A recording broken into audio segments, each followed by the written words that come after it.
Hello, welcome to the latest printed press. I'm Aysen Djemal, and we have an amazing program tonight. We are going to be going all the way to Delaware in the USA, and we're going to be meeting a very special guest tonight, Mike Fox, multi-award winning filmmaker, director, producer, writer, designer, creative professional, actor, voiceover, CEO, and creative entrepreneur, EDM music maker, a very talented individual, will be joining us tonight. So welcome, Mike Fox. Hello there. I'm tired just hearing all that stuff. I know, it's like quite a mouthful. I mean, you've done so many amazing things, and it's such an honor for us at You're Against TV to have you as our honored guest tonight. And it's during the day for you. Is it about 2 o'clock in the afternoon? Yes, 2:01. It is actually nice out. The clouds, blue sky. Yesterday was all rainy, but today it's really nice out. It's good. Yeah, it's summertime. Well, we're sort of dipping in and out summertime here in the UK, in London. Yeah. We have summertime in the morning, then about 12 o'clock noontime, we have a bit of rain, and then it becomes autumn, and then it becomes summer again. But that's British weather for you.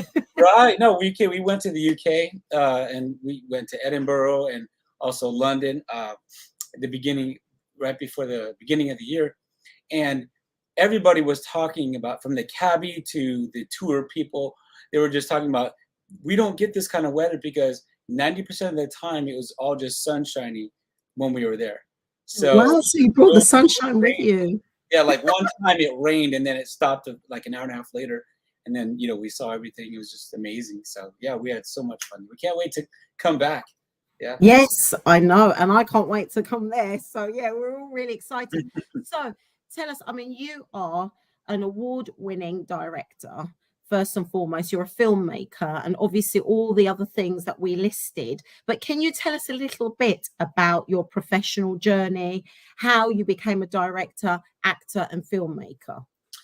So that's a great question. I've always been involved with like movies and behind the scenes. I've always wondered, not just, I love movies. I love a lot of genres, but I always wondered, like, how did they do that? Like, that's really cool, but how do they do that?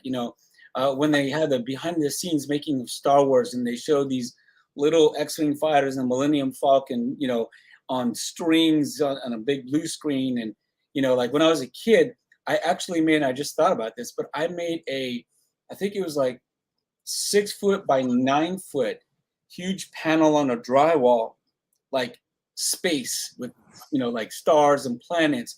And then, and then like the Millennium Falcon and stuff, and just behind the scenes stuff. So I've always been a part of that, but it wasn't until some years ago that I really got into filmmaking. Me, my wife, and our daughter, we've been CEO of a company, a business called Splash Design Works. So, that's still something that we're doing. And it's for life. I love designing. I've been in the creative space for like 25 years. So I just kind of grew up, from artistic stuff on paper to on the computer, way back when literally the cut and paste was cut and paste, before the electronic cut and paste on the computer. And so I've been around a while when it comes to the creative. But then before COVID and all that, I started getting into the filmmaking on a practical level. And then our daughter, who is an actress, she's been an actress since she's just that way. She's an actress, voiceover. She's an amazing genius, rock star. But I wanted to create some show reel for her, because when you're an actor and you're an actress, one of the biggest things that you need for yourself is to have show reel, so that way you can show your reel to potential agents, representations, submissions, directors, producers. And so I wanted to create show reel, and I created this thing that was supposed to be like 2 to 3 minutes long, but I got into it so much. I'm like, maybe we should have this. You know what? Let's add this. And my mind just started like bursting. And I'm like, okay, this, I can't contain it. And I created a film short, basically. Instead of just like show reel for her, I created a film short, sci-fi Yes. film short that I brought my wife in, and I brought myself in. I created some 3D, like, what is it? Uh, Display, like turning, 360 turning displays, digital, pictures of us. And then it started winning awards. And I'm like, wow, this is cool. I'm like really getting into this, and I got bitten by this bug and I can't stop. And so from there, I just started getting more and more into filmmaking, learning different styles, learning different stuff. Was brought on board a project, and then I wanted it. I wanted to go back and get some more footage, show reel for our daughter. I'm like, okay, okay, now I really got to get show reel for her. And so I started doing it, and it happened again, where it literally like blossomed, and it was called The Box in the Basement. And I wanted to get her like holding this cube, like a tesseract, like, like Loki. Loki, my brother, would never take it away from me. And so like I wanted her holding this glowing cube and having like the fan blow and get slow motion, and just her, her hair going. And pretty soon it started growing into like a story and narratives. And I'm like, you know what? Maybe we should get somebody else on here. And it started like literally growing like exponentially. And so I reached out on Backstage, which is one of the many, many sites for actors, cast, crew. Now they do voiceover and stuff too. And within like a week and a half, I think I got like over 600 or so submissions to be on this project, just as like a little film short. And I'm just like, whoa, like the first 2 days, it was like over 100 submissions. Like, I want to be on this. And it was, it was like a zero budget type of thing. And I was like, man, people are just really, it's really out there. They're interested. Yeah. And the way my brain works is one thing leads to another. And it's a creative brain, So I'm like thinking, okay, this person, I really like how they look, and they would be perfect for like this role. And then this role means that there's another role. And pretty soon I started growing it, and it actually grew from like a 2 to 3 minute show reel showing off Ari's skills to now it's a film short. And but with time it kept growing into a film short, into a film medium. And I'm like, okay, woo, all right, I think maybe I'm in over my head here. And it kept on growing and growing and growing. And I like literally had like way over 20 minutes of storyline and filming and things like that. And pretty soon me and my wife, we were just kind of walking through the park, and I have fellow filmmakers, that I talk to a lot. And one of them said, look, Mike, you just need to make a feature film out of this. And I'm like, feature film, that's great. Sounds impossible, doesn't it? Right. That was an ode to George McFly. So on Back to the Future. But yes, I know. I'm a big fan. Are you? Oh, Yes. Ari is a big Ghostbusters and Back to the Future epic fan. So I was talking to my wife, and I said, you know what? Let's just add up the actual footage that we filmed for The Box in the Basement, and see where we're at. So I'm like, okay, we got this scene, that's 4 minutes. This scene, that's 5 minutes. This scene, it's only 3 minutes. This thing's like a minute and a half. This thing, actually, that's 10 minutes. And actually, after we added it up, we're like looking at each other going, all right, this is like very low budgeted here. We we shelled out of our pockets. We had a ton of people donate. A bus driver, a school, buildings, locations, the basement. People were just donating left and right for this project and coming on board. amazing cast, amazing talent, amazing crew. And after we edited it up, we're like, we really don't have a whole lot left to go to make this into a feature film. Maybe we should add some scenes and make it a feature film. And that's exactly what we did. We added some incredible scenes. The Mexican restaurant scene was added. The park scene was added with drone footage and stuff. And we started adding things to it, and it became a feature film.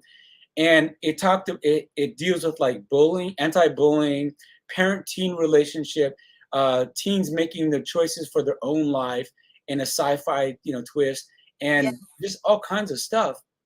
And then we finally submitted it and a year later, and it was like this is where we can get into like just the perils of indie filmmaking. But it took a year, and finally it was accepted to Buffalo 8 as a distribution, and now the film has been on Amazon Prime, Tubi, Vudu, Freevee, which used to be IMDb TV. So it's on major platforms, and it's been on, and it literally won like around 20 film festival awards. And so after that, it's like, okay, we are in. You are officially a filmmaker. And then I was hired to do this faith-based comedy thing, and it was like, at first I went on as an actor as Robbie the Cowboy, yeehaw! And I am not a cowboy. I don't know, you yeehaw quite well. Oh, well, thank you there, Missy. That's just my accent, my voiceover personality. But I am from Los Angeles, California. I am a city slicker. I am not a cowboy. You are not really a cowboy, but you can do cowboy if I have to. So but I was hired as an actor, and then finally the guy who's the creator, it's called Wanna Be a Star. And interesting thing, and I really want to share this because excuse me.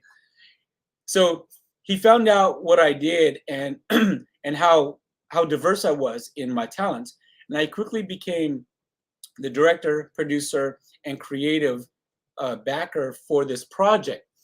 And I'm telling you this because this is actually the way it happens a lot of the times for fellow filmmakers. And here's this. A lot of the times I've seen filmmakers that are up and coming filmmakers, they want to shoot for the stars. Like, we're going to go see Oppenheimer, and Oppenheimer is going to win like probably every award that's imaginable, just because it's Christopher Nolan and Hans Zimmer, the dynamic duo of epic cinematic, filmmaking. But people are like, yes, I want to jump from here to being, a Christopher Nolan director and all that. And the 99% of the times, you've got to go through a whole life journey process before you get there. And it's very frustrating. And so I hopped on board as a director, and we filmed a pilot, which was very short. It was like half the size of a regular pilot. And we had a cinematographer come all the way from where was he from? Pretty much the mid-states, all the way down to Philadelphia, and to film. And it was just one of those things where like you do the best you can with what you got. He came from Tennessee, is where he came from. So he drove all the way down from Tennessee. He brought his cameras. One of his cameras overheated. He had to throw it in the freezer. I mean, we did not have a gimbal. What a story. And it overheated. A gimbal is like, you have to have a gimbal in some way. We didn't have a gimbal. So, and we have behind the scenes footage too. So the only That's way. a film within a film. Oh my goodness! So it's like a film within the film, and our camera nearly blew up. So the gimbal makes it so that way you can walk and move, and it's smooth. It's not like a Cloverfield or Blair Witch Project where you're like, So, so you're not like this. Yeah, exactly. and sometimes it's supposed to be, but not this time. So it was we're supposed to have I wanted a long shot, a side angle shot going across, and there was no gimbal, and so every time he tried to, it was just like we're like, okay, we can't do this. The lead on this project, wanted to be a star, who's also my partner, executive producer. He's the lead comic actor. He hurt his leg, and so he brought with him a scooter that he had to use because his leg was hurting so much. And so the cinematographer said, I know where "Okay," this is and going now. he's Yeah. Romanian. He's like, "Okay, why don't you two put me on this scooter?" And somebody pushed me, and so and so literally somebody was pushing him as he's holding onto the scooter, going like this. You know, But it worked, right? Did it it work? worked. It worked. I love Filmmaking. that. Someone should have been filming you backstage doing that. They did. We got great Some gag videos of reels. the backstage footage. Yeah, I mean, even in the gag reels, the executive producer and partner and lead Dr. Cool, his name is Marquis Skinner. He was new to this, and so I'm trying to help him out on what to do. But when we're the the first time the first time, I'm like, okay, ready, camera rolling, sound, action. And I'm like, okay, where is Marquise? and so, and so, and so somebody said, he's in the bathroom. And then you hear this, I'm in the bathroom. And we got this all on film too. It was wonderful. And so we're like, cut. He's in the bathroom. He's in the bathroom, not part of it. So we have that on the gag reel, but you learn as you go. You learn as you go.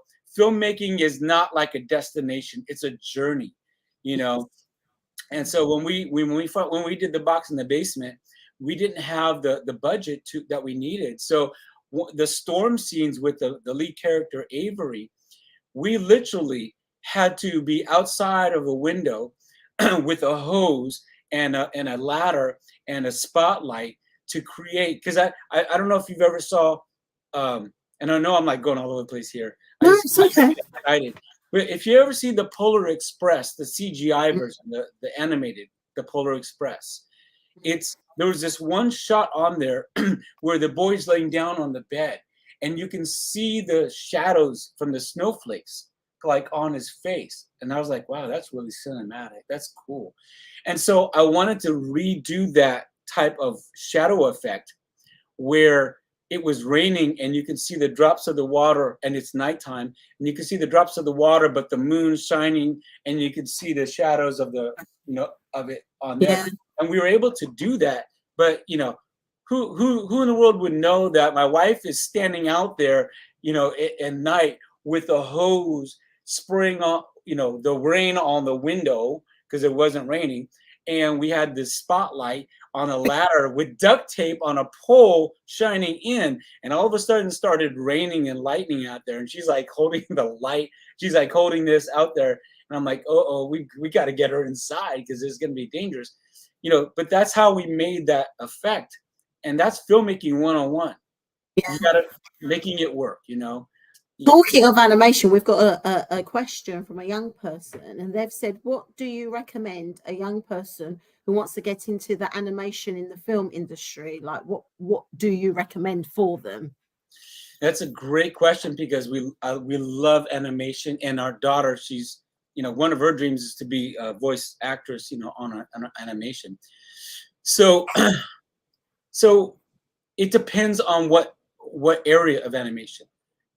If they're an animator, then obviously it's the same process as like a filmmaker.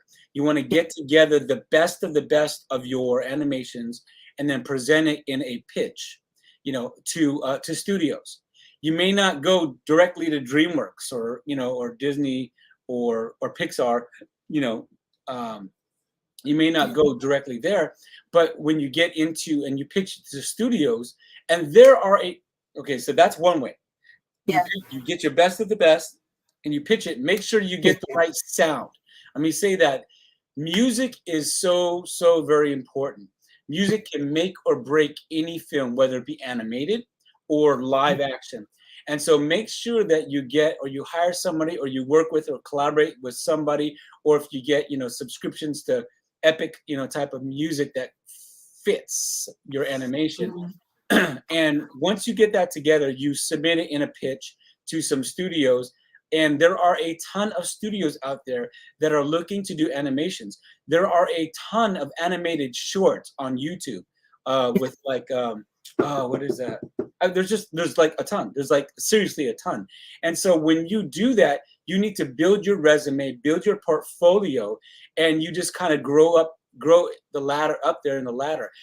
Get together, get on Facebook groups and filmmaking groups, and there are a ton again of animated groups out there, animation groups.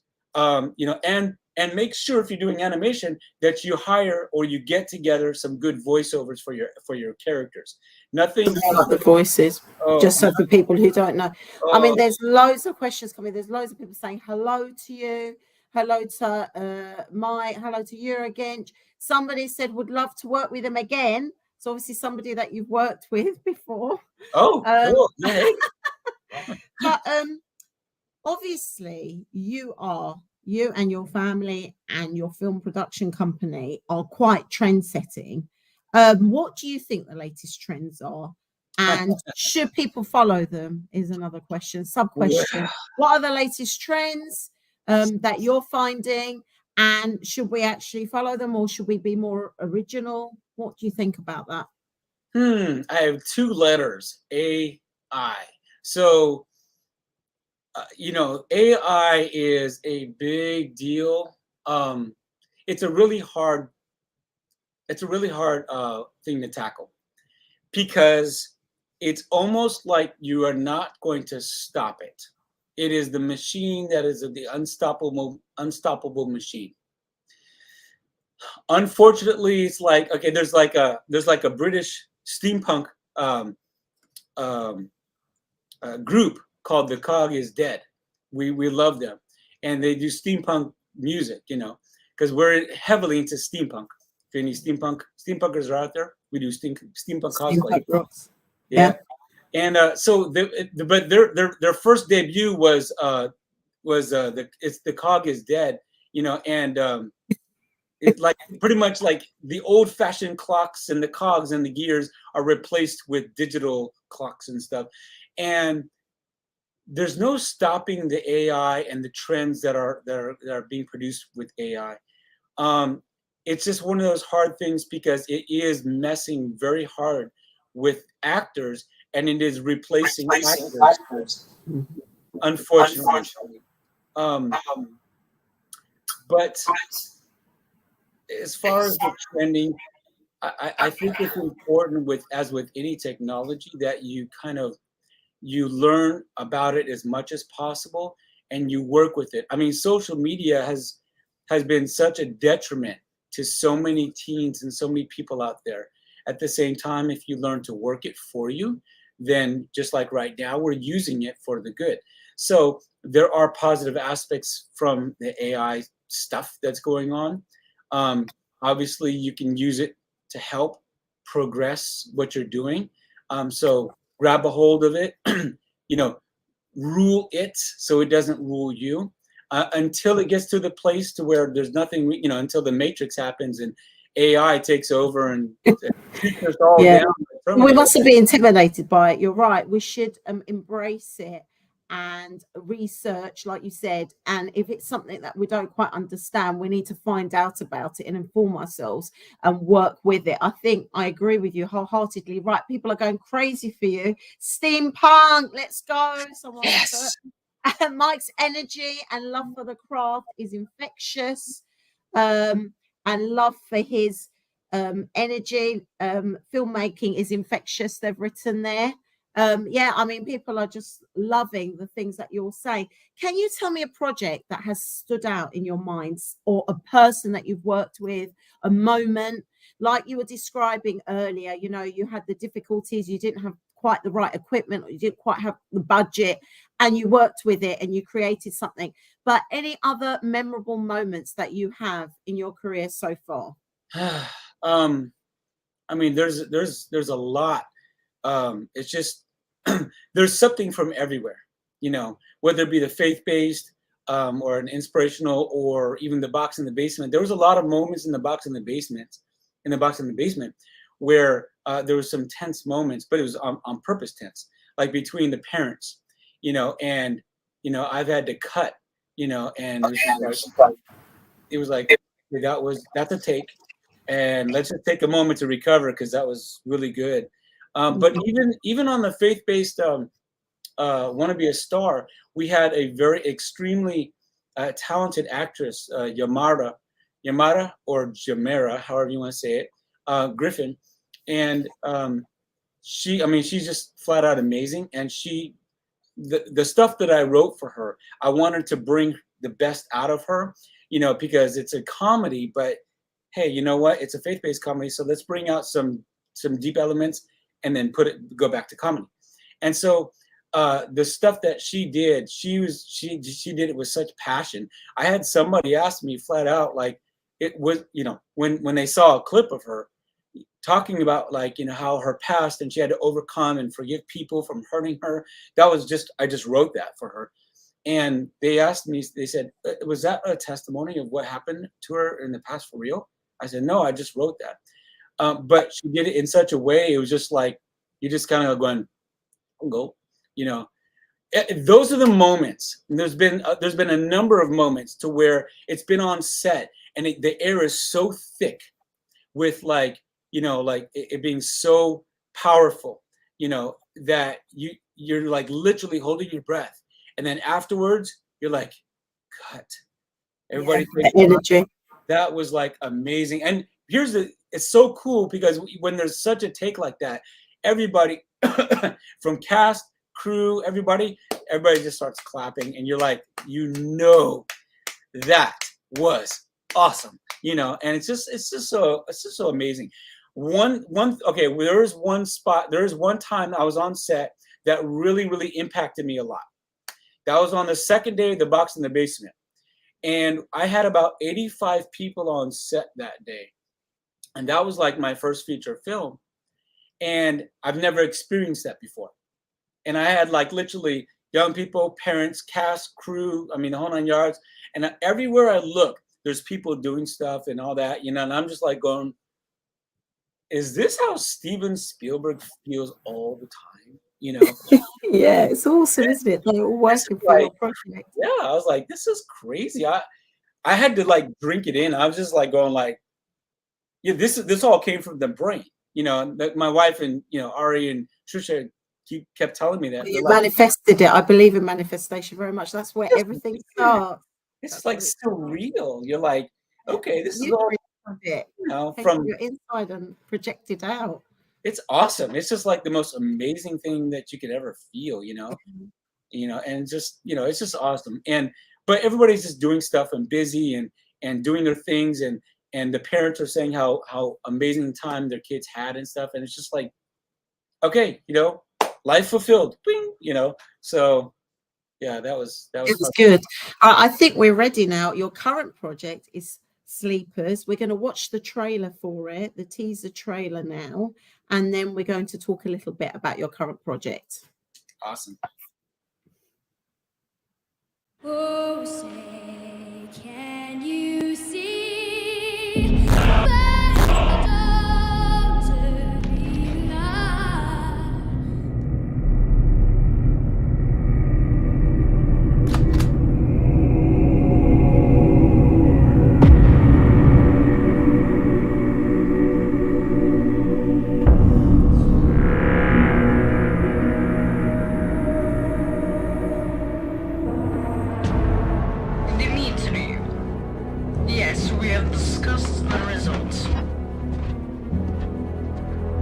And? You will never stop me from becoming his favorite. And they are conclusive.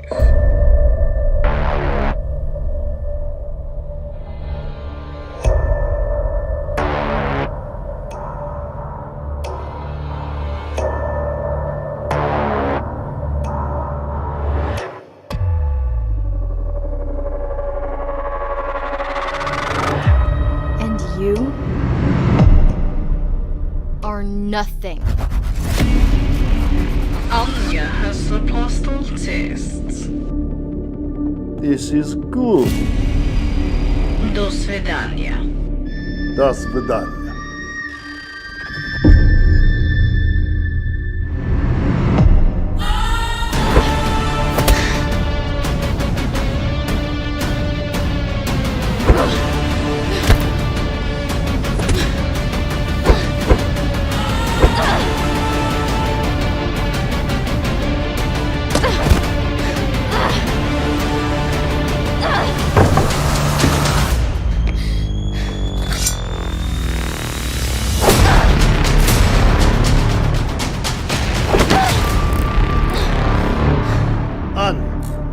None.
Oh.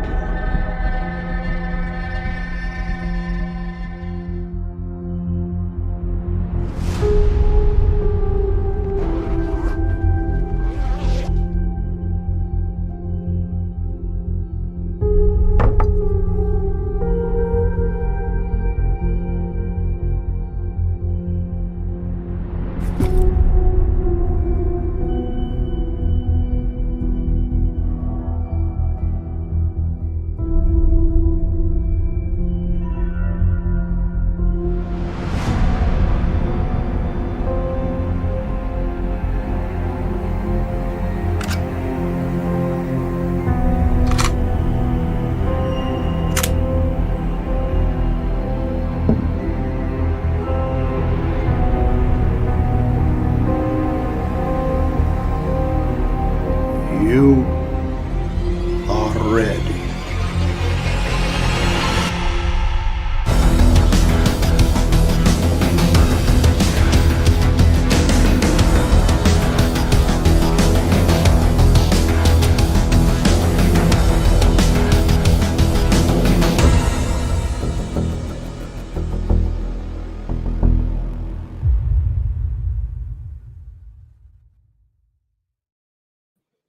Wow.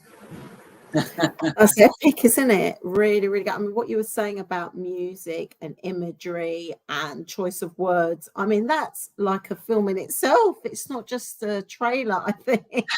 Yeah. Um, Talk us through the synopsis of what it's about, Sleepers, without giving too much away, and the cast. We saw quite a few people from the cast. Well, someone's put, woohoo, amazing. I think Here's the- the quality of it. I mean, it's quality stuff. In your own words, give us a bit of a description. Yeah. about Sleepers. It's first of all, props to the cast and the crew. We had less than the skeleton crew.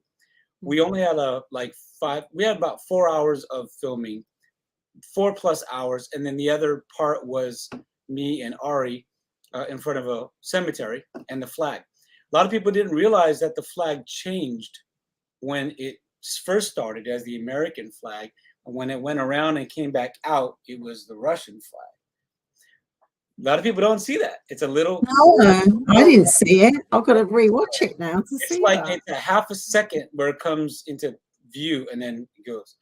And then of course, like the pledge was replaced with the gun, when it went around and it came out. So, it's we only, like I said, we only had like 4+ hours of filming, and the amazing Jonathan had only like an hour or so to work with the girls on the choreography, the fight choreography. So props, Really? Wow. props to him on that. That was amazing, you know, because everything it's literally a choreography. So first and foremost, props to all the cast and crew on that. Of course. We had, you know, it was just an amazing time. So yeah, Anya doesn't lose is the main thing. She's a trained assassin, a Russian trained assassin, groomed and indoctrinated, that America is lying about what they say, that they basically America, there's no such thing as freedom, no such thing as family, no such thing as love, friendship, faith, anything. You know, America just lies about that stuff. And so Anya and the rest of the sleeper kids are trained, you know, from young up, how to be sleeper agents. And their thing is that there really is, and there has been for years, real sleeper agents from other countries. And so they, you know, families have been arrested for being sleeper cells in America. So it's nothing like new. Yes. But and so Anya was trained. She's the top of the class. And just like Dimitri says, you are ready. And so I love Dimitri. He was in a Sylvester Stallone film as well, wasn't he? yes, He's quite a character. I can't wait to meet him. he is like the sweetest guy, extremely knowledgeable. He's amazing person. And you would never know that he's like a Russian overseer kind of guy. But he's just that talented, you know? And so finally, you know, Anya's ready to go. And she goes as a, you know, foreign exchange student to be waiting to be activated to be an assassin. And so, Yeah. So in her time, now again, this is a film short. If we had the funding, in a heartbeat, I would make this into a feature, and we can do everything that we need to do. But everything has to come full circle very quickly. We're going to come to that. Yeah, and I'm also in this project, so yes, I just might add. We'll Cassie has no idea. And so everybody's treating her like she's this, you know, this shy little, you know, foreign exchange student girl. But the thing is, and here's the clincher, is that she starts to experience freedom and see family and love and friendship and see that it is real. There are people, and so she sees other people, and then there's bullies and stuff, but then there's somebody that sticks up. And so she's actually experiencing these things that they told her all her life were lies, but now she's seeing it and experiencing it firsthand. So the choice comes when it finally push comes to shove. Is she going to stay in America and experience the things that she's experienced, the life, love, friendship, freedom, and defect? Or will she stay on course and fulfill her destiny as an agent and be activated to rain destruction? So she has a choice to make, you know. And so that's pretty much the summary of the film short. And I've got to squeeze it in there. Otherwise, I'll make this a Lord of the Rings trilogy kind of thing, you know. So. Well, we hope that it does turn into a feature film, because it's got a lot of, you know, stuff to it that you could really explore. You could roll out the characters.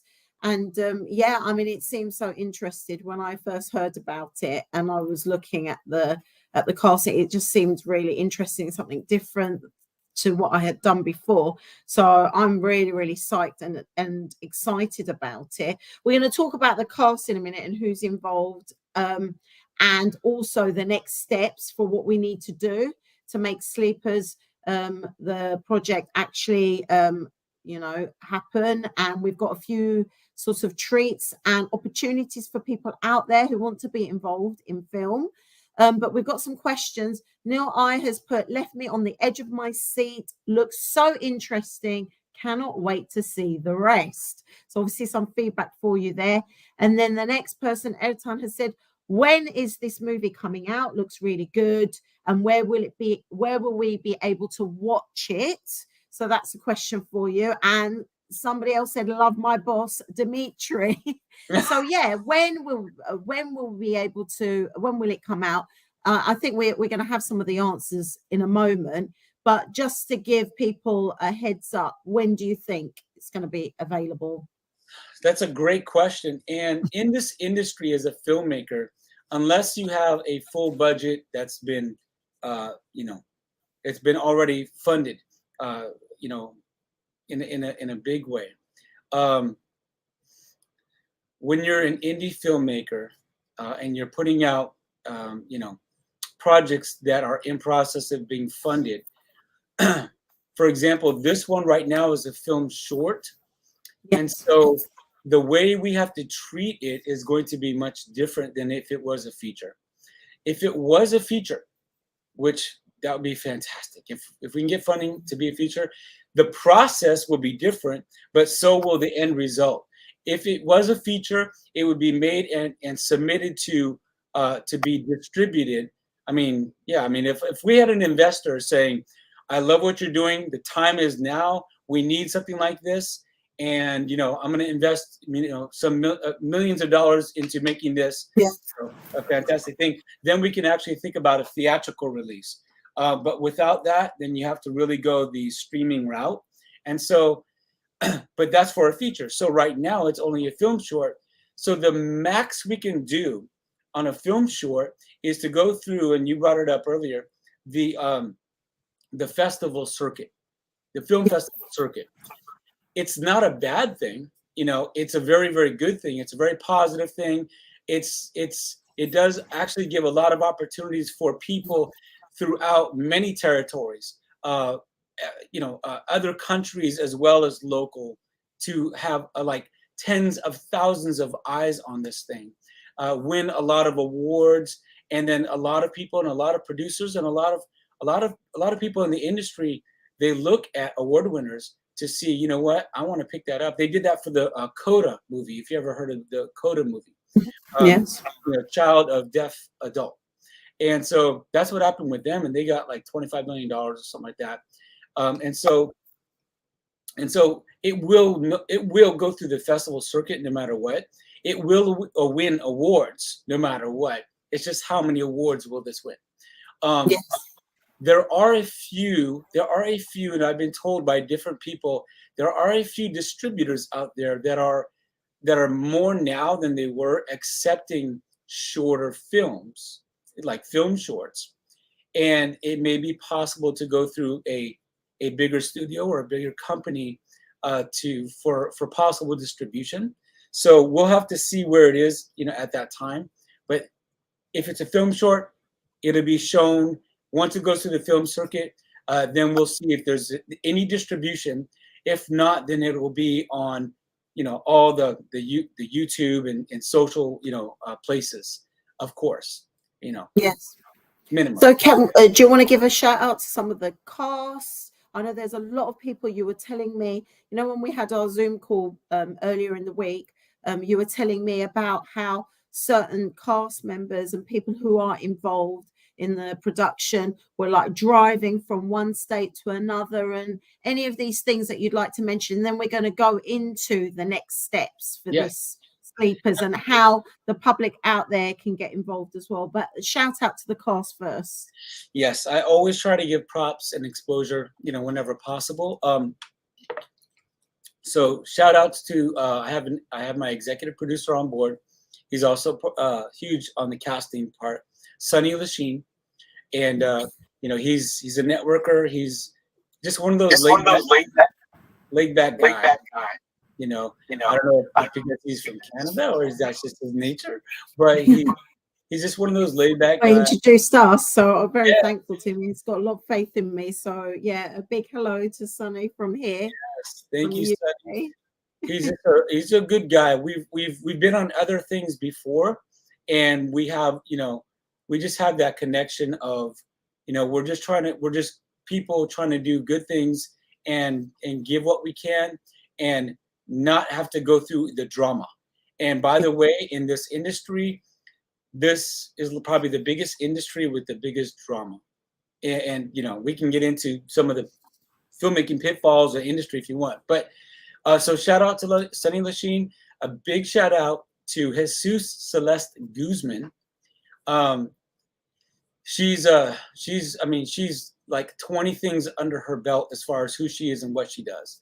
On here, she is producer. She's also going to be your Yes. cast, your counter actress there, as as a teacher. And so she's just so talented in so many ways. Every time I joke that every time I talk to her, I learn something new about her. I mean, she's literally a multi-author. She's been in the military and combat training, and so on the teaser on another project, which is a big project that I have called Mia's Bridge, and I'm looking for investment and funding on that. I have actually a lot of eyes on that one. I know, without deviating too much, she actually drove all the way from Texas to be on the teaser that we made for that one, and to be a producer on set, and also to be one of the SWAT members that I had, because I had the SWAT team coming in and bursting in, with guns and all that, and stuff. And so we had that was an amazing. We flew in the girl and her mom from Florida to be on set on that one, Mia's Bridge, MIA''S, Mia's Bridge. So she drove all the way from Texas. She helped to donate a lot of the props. There was a lot of firearms and stuff like that. She's also like a prop, not a prop master. All these words are escaping me here. She's amazing, Mason. I can't wait to meet her. I'm so honored. Oh, she is. She's so. I am a teacher in real life. I do teaching, and I'm going to be a teacher in the film. And she's going to also be like the lead teacher, I think. Yeah. Because we've got principal as well. Yeah, so it's going to be really interesting to meet her, especially the fact that she's got military training. I love all of that stuff. There's a lot of stuff you're just like, oh really? Oh, we can turn into like a film needs to be made about her. So she's been so helpful and instrumental on helping this project to share and talk and reach out. So she's a producer as well as an actress. And then all of the cast on here, I mean, just amazing talent. I still need to fill a few slots. And then, of course, the background and extras will be, closer to filming time. And then I am looking for a gaffer and a key grip. So that way, so we have lighting and electricity, a best boy, just some key crew personnel. Even set manager. I'm looking for an affordable HMU because that's going to be really instrumental. Even with this teaser, we didn't have any time. We had less than a skeleton crew. We had like a few bones of a body crew, really. And I love the way you describe that. That's amazing. I was supposed to, because I can't. I mean, there's only so much things I can do. When you have a lot of people there. And so we had to get in, do our thing, and get out. There's a few things that we missed. Actually, a number of things that we missed that I would have loved to have put on this teaser, as cinematic as it was. I needed to put some makeup, special effects makeup on on Evie, and so that way it showed that she was cut and she had a bruise. Didn't have time for that. We filmed with a smoke machine, and the footage was amazing. But because I didn't have enough people there to help. We actually forgot to do the smoke on some other the other scenes, and so the consistency wasn't there. And so I'm just like, no, because I had light shining through the smoke as Dimitri was just walking slowly. And it was like cinematic, creepy, awesome, but I couldn't use it because it wasn't consistent. So, and then I wanted to do like this upside down shot, and it's, you could only do something. But it is only the trailer. You're so creative. You're buzzing. You can put that all into the film, even if it is a short. So I think all that footage, I'm sure somehow. Yeah. Big shout out to Kazad Patel. He is the composer, the custom composer on this. And so, You know, he's such an award-winning composer. I'm excited to work with him on getting the music, because like I said, music can make or break a film, you know. So yeah, and then Amazing. So, next steps now. There are some opportunities for people to get involved. Tell us about that. Obviously, our main intent at the moment is to fundraise for this film. Can you walk us through that and what the public out there can do to help? absolutely. So we only have, I mean, it's very low. It's only like 15K for the it's an Indiegogo fundraiser. I mean, you could do a search right there. Perfect. Thank you. I mean, the budget is a lot more than the fundraising amount, to be honest with you. You know, we have the fundraising amount and then we have the budget. So I have to work that out depending on, you know, as long as we can meet our goals minimum, hoping to, by faith, to surpass the amount. But that's our main goal right now, is just to hit at least the minimum amount for the fundraiser. As soon as that amount hits, then we're greenlit to go. It'll be on the books, and I'll start scheduling out things. Just a few days ago or so, I put the warehouse that we went and visited for the underground, for Dimitri and the kids and stuff, and it's so amazing. The guy gave us a really good deal for it, but it's still money. So you know, as soon as we can hit our goals, then I can start to give out the retainers and the deposits, and you know, checks can go out, so that way we've got our locations and things like that, and we can solidify all the cast and crew and all that kind of stuff. And so that's our main goal, is just to hit that, at least hit the goal, and then we're ready to rock and roll. So the link is there. Tell us about the Go Fund and everything. What are the opportunities? There are some opportunities for people out there. If anyone is interested in filmmaking and getting credits, that can be put onto their IMDb. They can get producer credits. Is that correct? Can you just talk us through that, what they can do and how they can access it to be able to do that? Absolutely. If there is anyone that is listening or watching that wants to do more, let me throw this out there too. If anybody wants to do an investment that is more than those perks, you can directly email me directly at director@crystalfoxfilms.com or sleepersthemovie@gmail.com, and just let me know, and we'll work out that direct. Just put it here at the bottom. We've actually put it on the link here now, what you just said. So if anybody is interested out there, then please email. Okay. Awesome. So for the perks that we have, and again, props and thanks to Sonny, because he's more the fundraiser type of person, and he created the most of the perks there. So basically, there's perks in a fundraising campaign, and there's actually a number of perks that he made there that are for producer, associate producer, co-producer, and then I think a few executive producer that are contributing factors for the project. In the old days, it wasn't really like this, but how things work in fundraising now, you can literally connect and support to a project that you're excited about, and have your contribution there, and attach yourself to the movie and get the credits in the IMDb as that role. So there's producer, there is co-producer, associate producer, and then there are a few executive producer roles. Then there's other perks like have your voice in the movie. And I wouldn't even have thought about these, to be honest. I like the one about the author. If you're a published author, you can have your book in the movie. I really like that idea. That's product placement. We were talking about that. Tell us a little bit about that, because that's so interesting to me.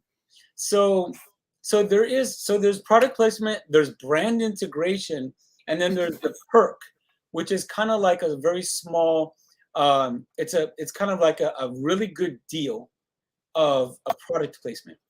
And so the perk, and they came up with these things. I'm just like, Yeah, oh, they're awesome. great idea.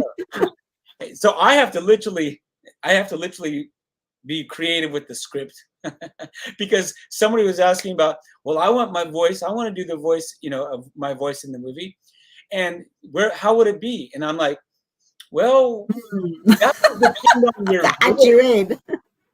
that would depend on your voice, like if your voice is like, hi, my name is Rick, or because I do Mickey Mouse. Hello, folks, I'm Mickey Mouse. I want to be in this.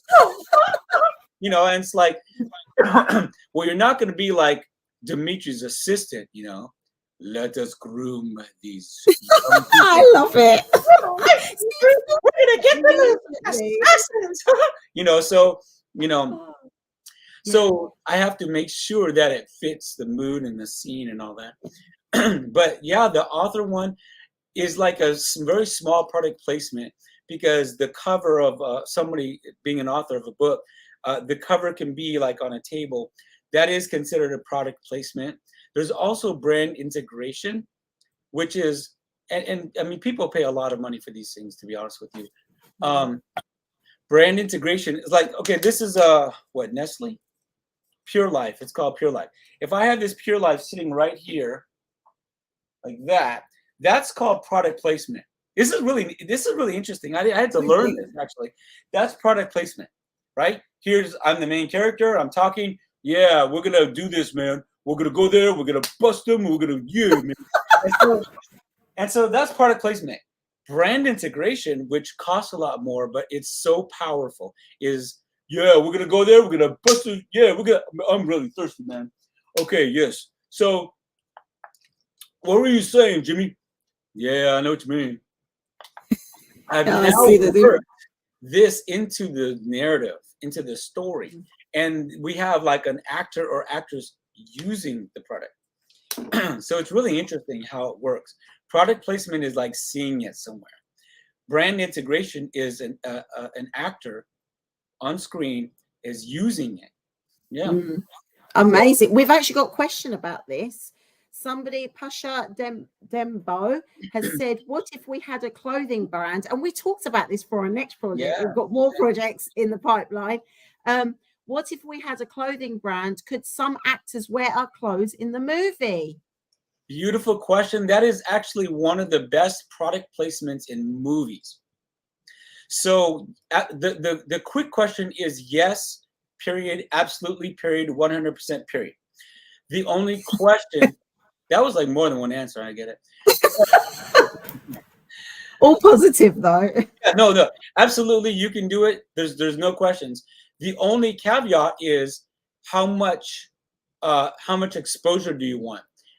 So it can be, there's all kinds of, how much do you want to invest in it? Do you want, and this film short, even though it's a film short, it does go from like Russian underground to school, to where it's modern school, America in school. So there's all kinds of fashion everywhere. I'm a teacher, for example. I could be wearing a brand as the teacher. Right, exactly. It's appropriate for a school, but yeah, there you go. Exactly. And then you've got kids wearing whatever. And then it goes into like the couple in the residential house, and I mean, literally, it's very creative, and that's how I work. Literally, the couple that takes Anya in can say, I have this dress or something for you, or these clothes. Those clothes can be those clothes that is asking me about. The brand. And so, absolutely.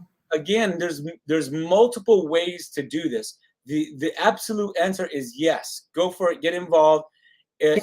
Email. You can let me know how much you want to invest in, and that'll kind of help determine how much integration we can put it in, kind of thing. But absolutely, that is actually one of the biggest ways that people like clothing and energy drinks are like huge for whatever reason. Seriously. Yeah, I know. Clothing is one of the biggest ways that brand integration and product placement is in movies, especially when they're wearing, the lead actor is wearing something or something like that, or lead actress. So yes, please do. I'm excited, on having a conversation so we can get your clothing or whatever in. It's just a matter of how much are you able to invest, and then I can let you know exactly how much we can put it in and where it can be put in strategically. Because I want to make sure that if somebody's investing in brand integration or product placement, that they see, what it is, kind of thing, in some certain way, so it's not cheesy. So Yes. you're not like having this assassin going, we are going to blow up the entire world. Let me drink this Pure Life. That's just not going to work. It's not an advertisement. It's a movie. No. So we have to be very strategic and bring it into the storyline. If it's brand integration or if it's just a small amount, then, product placement, how can we have it there, so that way people can see it, but it's not a distraction and stuff like that. So yeah, I'm excited about it. I mean, we're over the hour, but I think I've been given the go ahead to go a little bit further, but we are sort of coming to the end of our interview. I could talk to you for another 3 hours. You're so interesting, and you've captivated our audience, and they're all mesmerized, and they love the trailer. By the way, the feedback is really, really positive. Everyone's so psyched and excited about your project, about Sleepers, and obviously very interested in how you got here. It's very inspiring. What I really like about you, Mike, is the fact that you are a writer, an actor, a director, a filmmaker, and you've embraced all of these roles. Now, sometimes that's a bit of a taboo in our industry. If you are an actor, you can't be a producer, or if you're a producer. But like you said, naturally, in these times, in these modern times, it feels like the industry is sort of moving that way. What are your thoughts about that? And do you think creatives out there should embrace it and become more more like entrepreneurs, think more business like you were saying? You struggle with the the fundraising, but you brought people on, and now you're enjoying it. You're loving all this product placement and all these things that you're telling us about and informing us about. It means that you've informed about it now, and you've taken that on, like you said about technology and everything. It's about not being afraid of change and going along with it. So what would be your thoughts on this? It's a great question, because more and more I'm seeing even actors get into behind the scenes and behind the camera and become entrepreneurs. In fact, even A-lister actors, many don't really realize it, but the A-lister actors, they're not just actors. They are entrepreneurs. They own a bunch of businesses, and they use their influence as an A-lister actor. This is kind of like a behind the scenes tip, but they use their influence as A-lister actors to create businesses and invest and grow and multiply and diversify their streams of income. So absolutely, there's very few actors and actresses out there that all they do is just purely acting. That's not how it works. I've spoken to so many actors and actresses that are entrepreneurs, business owners, and they're in multiple business endeavors. So 100% yes, diversify your talents. Don't just stick to just one thing. And for me, it's kind of like, it's a blessing and a curse, because we're like so diversified and creative with what we love to do and our passion. I also make music, so yes, it's been a while since I've done that. So it's just a time kind of thing. We're also business owners. We have bills to pay. So, but don't be afraid of getting into multiple. In fact, it's kind of required to be successful, to be a part of multiple things. Acting, business, behind the scenes camera type of thing. A lot of actors that, even on my projects, they started growing their gear and their equipment and become filmmakers as well as actors. And it's good. It's very, very, very good for actors and actresses to learn the behind the scenes, behind the cameras, because it will make them better actors and actresses, so they understand how it's shown from behind the camera. There's a lot of optical illusions that I tell so many actors and actresses, you would have no idea that's what the camera's picking up. You know, it's crazy, really. Yeah. And we are coming to the end of our interview. It's been such a pleasure talking to you, but there's two more questions that I'd like to ask you. First of all, a lot of people have noticed this about you, and it was one of the first things that I noticed about you, and I really felt so welcome and so much part of the team. You've really got, and you were talking about this, you've really got the mentality of team spirit. Whoever comes onto your projects, you welcome them with open arms, and you're really, really like reassuring. And, you know, for a director essentially and an owner, a CEO of a production company, not everybody is so open and available, because you're very, very busy as well. But yet you were very welcoming to me. You said, anytime, please message me, and I will get back to you, and don't worry about anything. And I really appreciate that. And also, you're a family guy as well. Your daughter is very much part of your projects, and your partner. Tell us a little bit about that team spirit and that family, and why it's so important to you. Because family is so important to us, excuse me, it kind of helps that dynamic, that we work together as a team. You know, my wife, Ari, our daughter, she does everything. She does everything I wish I would have done, you know, even as an adult. But we work as a team, as a family, whether we go and do things together or our businesses or whatnot. Even Ari's things that she does, we all do it together. It carries over into how I conduct myself as a director, even as a producer. I'm thinking about just getting a custom design sign that has the word diva and a cross through it, you know, like no divas allowed.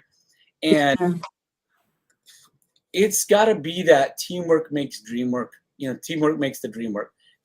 It just keeps on growing more and more. That's how I work it. I'm the same off and on set. And I've heard so many horror stories about other directors that they don't treat people well. They demand, they command, and, you know, give me some water. Hey. And it's like, you know, I'm sorry, but you are not a god, you know. And Exactly. You know, and this industry is just chock full of directors and even producers and people like that.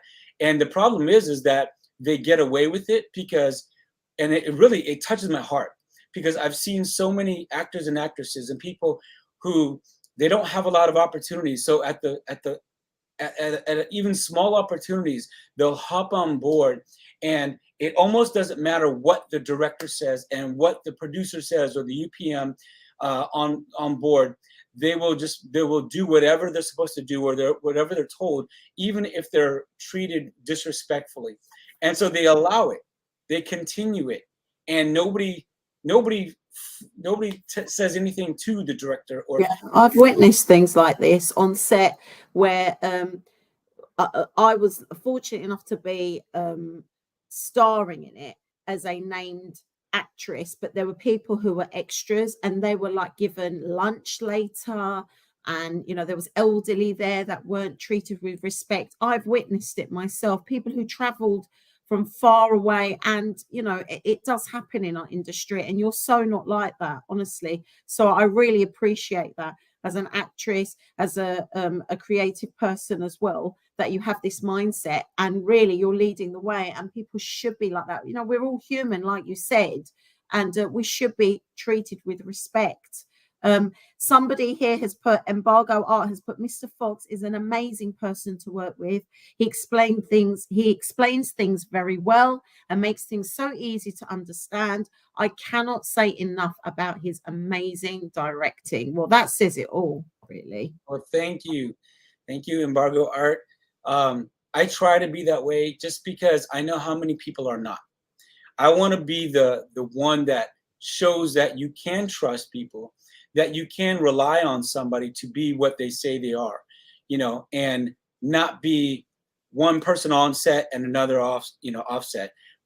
How you see me right now is the same way I direct. I'm a teacher. I bring out the best. If there's something that needs to be worked with, then I work with. I don't demand, command, and all that kind of stuff. I'm like, let's find solutions. Let's find how can we make this work. Why? Because we're all a family. And set life is, oh man, it's so amazing because everybody becomes a family and you work hard. Long hours, hard hours, but when you see the results, it's just like you have the results together as a family, you know, and it's amazing. So that's how I try to work it. And sometimes it's frustrating, I'll be honest with you, because I see people that are disrespectful and they're like succeeding like immensely. And I'm like, Wow. I'm just trying to be this really nice guy, you know, making it happen, being real. And I want to be like the light in the darkness when it comes to, you know, how to work on set and how to work with people and make everybody feel that everybody's important and to make a good product per se, you know. And you got these other people that they're just taking advantage of the fact that they're, you know, some authority role and, you know, nobody's going to say anything about them or to them or anything. And it's just like, I don't know, it's frustrating, but at the same time, I just keep on, me, my wife, our daughter, we just keep on doing what we do, you know, and just walking forward in integrity. And, you know, we just keep on keeping on, you know. That's so inspiring. Thank you so much for saying that, you know, and it takes a lot of courage as well to speak out about the industry. So yeah, very, very inspiring and, you know, lead the way.